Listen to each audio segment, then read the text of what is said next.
Bonjour à tous.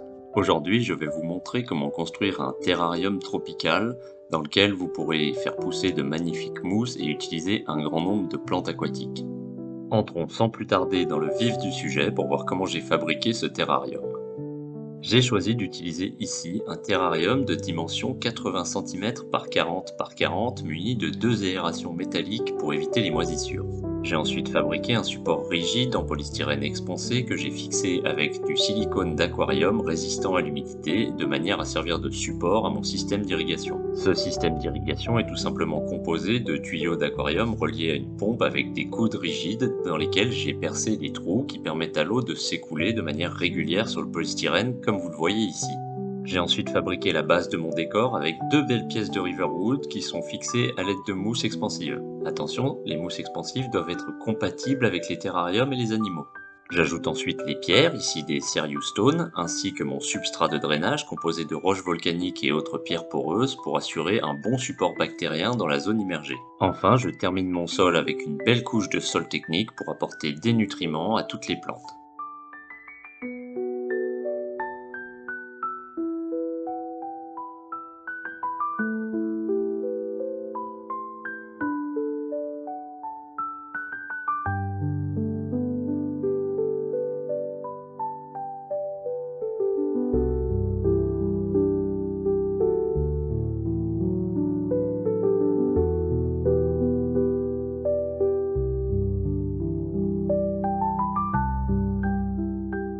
Pour toutes les zones du terrarium qui vont accueillir des plantes et qui n'ont pas de sol technique, on va utiliser comme substrat des blocs de tourbe soft, mais les plaques de Xaxim marcheraient très bien. On les fixera également avec du silicone d'aquarium. Il est important d'utiliser du silicone d'aquarium car les silicones standards ne tiennent pas sous l'eau. On va maintenant passer à la phase dite d'hydratation de la tourbe. La tourbe a pour particularité d'expanser quand elle absorbe de l'eau. En particulier les premiers jours, on se contentera de brumiser la tourbe avec un spray et non pas de mettre en marche directement le système d'irrigation, car si la tourbe absorbe l'eau trop rapidement et expanse trop vite, elle peut tout simplement exploser vos vitres. Une fois qu'elle commence à être bien humide, vous pouvez mettre en marche la pompe et la laisser tourner encore quelques jours. Nous allons maintenant voir comment faire pousser une belle mousse dans votre terrarium avec une technique intéressante. Pour ça, vous aurez besoin d'un mixeur, de mousse d'aquarium, ici de la Christmas Moss, de sol technique, ainsi que d'une petite quantité d'eau. De l'eau du robinet fera tout à fait l'affaire, mais vous pouvez utiliser tous les types d'eau. Dans un premier temps, saisissez-vous de la mousse et remplissez le mixeur. Vous pouvez en mettre une très grande quantité, ce n'est absolument pas un problème. Le but de l'opération ici est de mixer un maximum de mousse avec du substrat pour obtenir des microfibres de mousse qu'on pourra facilement appliquer sur toute la tourbe de manière à se retrouver avec une pousse de mousse homogène dans tout le terrarium. Une fois que vous avez ajouté la mousse et le sol technique, vous n'avez plus qu'à ajouter un petit peu d'eau de manière à obtenir une pâte légèrement aqueuse qui sera plus facile à étaler.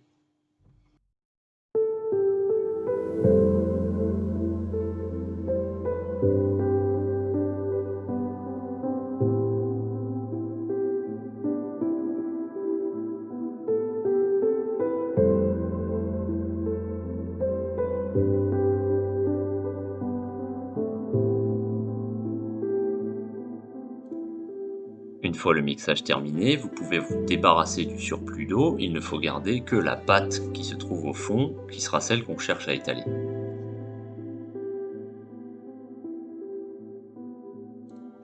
Maintenant que vous êtes de retour devant votre terrarium muni de votre pâte de mousse, choisissez tout simplement la méthode que vous préférez pour l'étaler. J'aime personnellement utiliser un pinceau, mais certains utilisent le doigt ou encore une spatule. Essayez de recouvrir entièrement toutes les zones de tourbe sur lesquelles vous souhaitez plus tard observer de la mousse. Prenez le temps s'il le faut de remixer une deuxième fois si vous manquez de quantité. Au mieux vous recouvrirez les zones voulues, au plus dense poussera la mousse.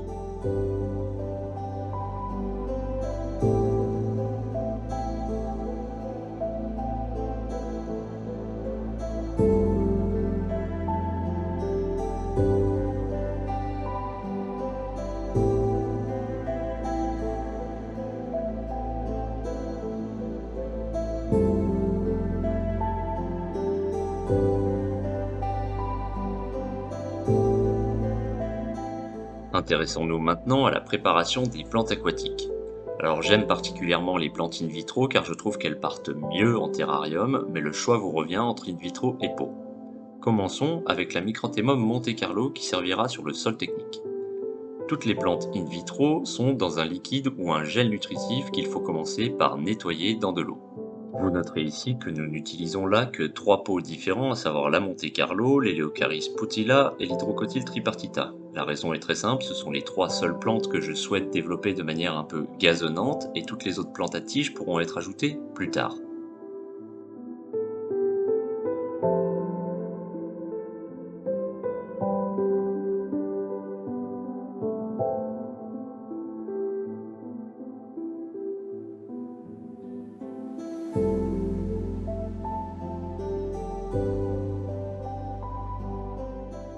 Pensez toujours à garder un spray d'eau proche de vous lorsque vous préparez vos plantes aquatiques, car celles-ci se dessèchent très rapidement.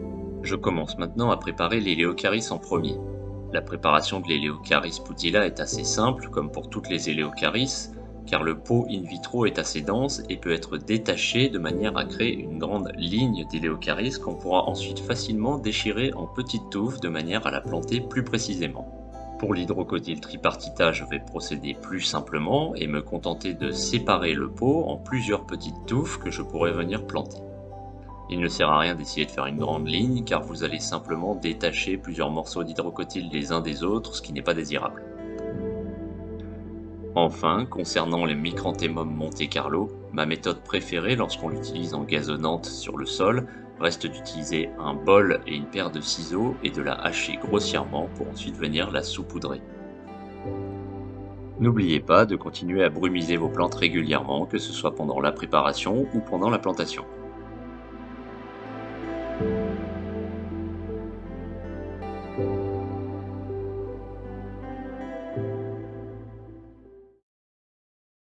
Je vais maintenant commencer par planter l'hydrocotyle tripartita.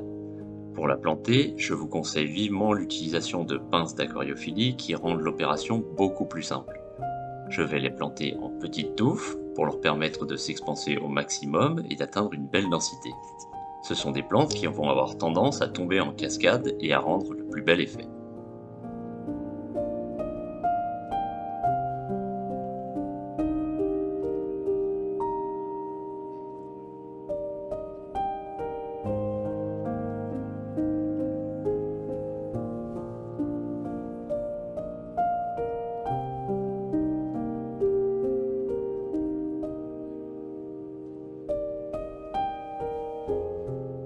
Une fois les hydrocotyles plantés, je peux maintenant passer à la Monte Carlo. Là, l'opération est extrêmement simple. Comme dit précédemment, je vais me contenter de saupoudrer la Monte Carlo un peu partout sur le sol technique. Elle prendra racine d'elle-même. Les premières feuilles auront tendance à pourrir, mais elles laisseront place à de nouvelles feuilles émerger, plus petites et plus denses.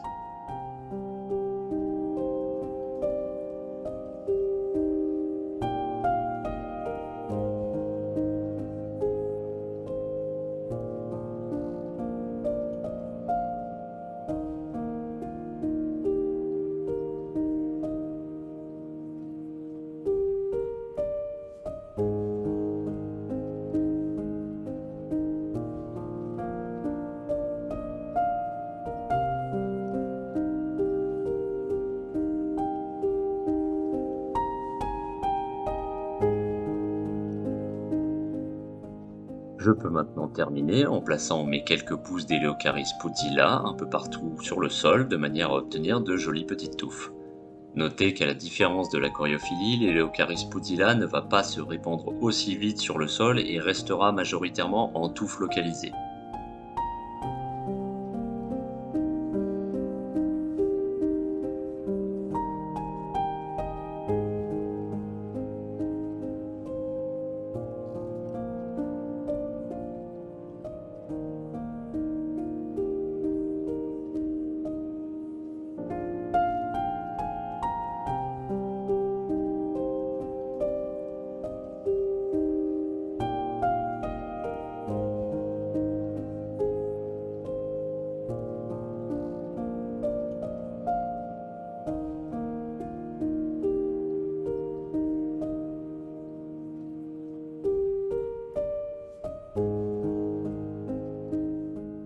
Une fois la plantation effectuée, un dernier coup de brumisateur sur les feuilles permettra de les garder bien humides et le tour est joué.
J'ai finalement switché pour un système de brumisation automatique car je suis parti quelques semaines en vacances et le système d'irrigation en cascade nécessite de remettre de l'eau régulièrement dans le terrarium sous peine de faire tourner la pompe à vide. Je le remettrai en place ultérieurement et vous le verrez dans les vidéos quand je ferai les mises à jour de l'état de vie de ce terrarium. J'ai également ajouté quelques plantes terrestres gazonnantes de type lentilles qui viennent combler les trous entre l'héliocaris et la Monte Carlo qui a un peu de mal à se développer en l'absence du système d'irrigation.